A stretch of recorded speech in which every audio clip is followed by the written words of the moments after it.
Return your Nobel Prize, chant these demonstrators in the Indian-administered Kashmir. They are defying a curfew to protest against Myanmar's leader Aung San Suu Kyi and her country's treatment of Rohingya Muslims.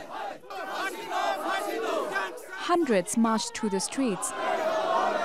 Police vans were torched and some protesters were detained.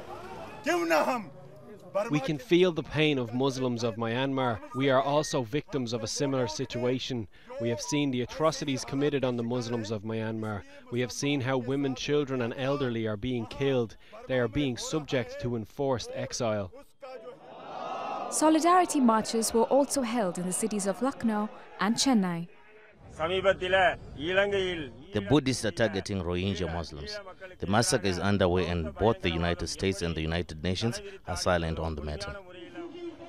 While there's anger on India's streets against Myanmar, the Indian government has a plan to deport about 40,000 Rohingya refugees as part of a wider strategy to crack down on illegal immigration.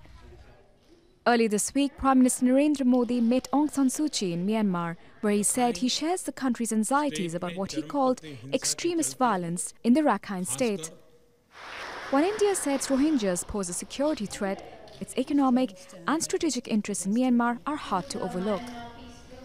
India shares a 1,600-kilometer-long border with Myanmar. Trade between the two has grown to more than $2 billion.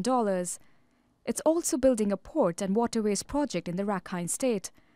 India's decision to deport Rohingyas stands at odds with its long history of giving refuge to persecuted religious minorities.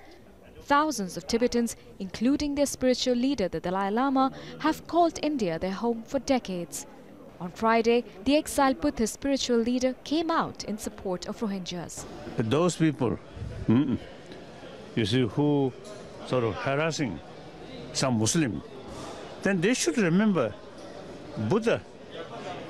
I think such circumstances, Buddha helping, definitely help to those poor Muslim. So still I feel that. So very sad, very sad.